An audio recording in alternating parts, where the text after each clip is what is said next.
মানুষটা পড়ে গেল হঠাৎ করে দোতলা থেকে। কেউ বুঝতে পারল না। নীরবে নিঃশব্দে সে পড়ে গেল। তার সাথে দেখা হয়েছিল নীলার নদীর এপার থেকে ওপারে যাওয়ার সময়।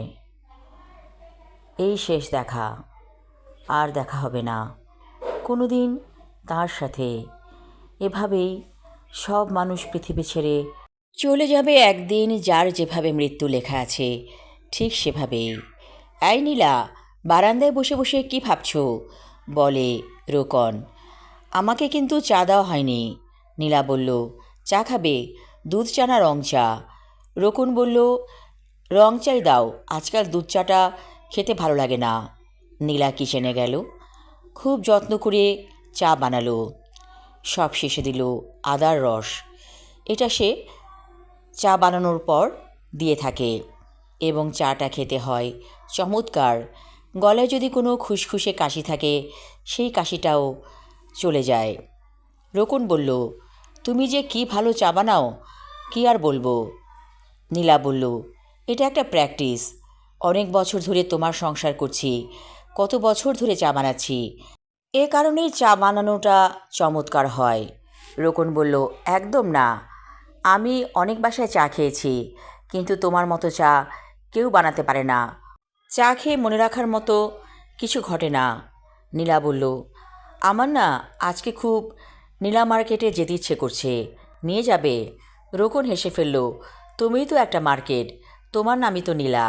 নীলা হেসে ফেলল, বলল, না সত্যি বলছি, চলো না ঘুরে আসি। ঠিক আছে, যাওয়া যাবে। আজ তো ছুটির দিন, বোটে অনেক ভিড় হবে, আর এখন পানি অনেকটা শুকিয়ে গিয়েছে। ঘুরপথে যায় নৌকো, অনেক দেরি হয়। নীলা বলল, এটাই তো মজা, চলো যাই। রোকন বলল, শোনো, তোমাকে যদি পানির নিচ থেকে কোনো আলগা কিছু টান দিয়ে ফেলে দেয় তখন আমি কি করব?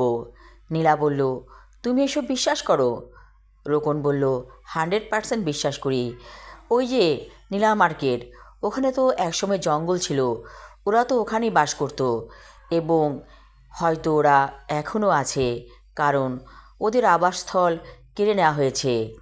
নীলা বলল, আমি একদম বিশ্বাস করি না। বিশ্বাস করো না? ওই যে ঘটনা ঘটে যায়, মানুষ কেন পড়ে যায় ছাদ থেকে, বুঝতে পারো? আলগা কিছু ধাক্কা দেয়। নীলা চমকে উঠে বলল, সত্যি বলছো? এসবও আছে? রোকন বলল, আমি নিজ চোখে দেখেছি বাঁশঝাড়ের ভূত। কবে দেখেছ? এ কথা তো আমাকে আগে বলনি।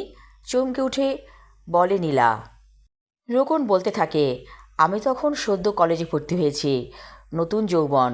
আমি যাচ্ছিলাম রাতের বেলা বাঁশঝাড়ের পাশ দিয়ে।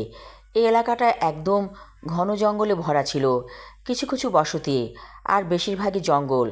হঠাৎ সেখানে দেখলাম কেউ একটা আছে, কিন্তু তাকে দেখা যাচ্ছে না। কোনো কিছুর অস্তিত্ব আমি অনুভব করছিলাম। আমি সেখান থেকে নড়তেও পারছিলাম না। যেই আমি বাঁশঝাড়ের কাছাকাছি গেলাম, আমাকে কিছু একটা ধরে ফেললো। আমি তাকে দেখছি না, সে আমাকে প্রবলভাবে আঁকড়ে ধরেছিল। তারপর সেই পথ দিয়ে এসেছিল মসজিদের হুজুর। আমাকে দেখে উনি সব বুঝতে পেরেছিলেন। তারপর দোয়া পড়ে ফু দেওয়ার পর আমি স্বাভাবিক অবস্থায় ফিরে এসেছিলাম। হুজুর আমার হাত ধরে বাসায় পৌঁছে দিয়েছিলেন। তারপর একটা তাবিজও উনি আমাকে দিয়েছিলেন। এরপরে আর কোনো সমস্যা হয়নি। নীলার কাছে ভালো লাগছে, অতি প্রাকৃত কিছু আছে পৃথিবীতে। এইসব কথা শুনতে নীলার ভালো লাগে। নীলার জীবনেও এমন ঘটনা আছে। আজকে কি কথাটা বলবে রোকনকে? না থাক, আজ নয়, অন্য একদিন গা ছমছম করা রাতে নীলা সেই কথাটা বলবে। আমি আমার লেখা ছোট গল্প কোনো এক রাতে পড়লাম। এটা ছিল পর্ব 1। পরবর্তী অংশ থাকবে আগামী পর্বে। ধন্যবাদ।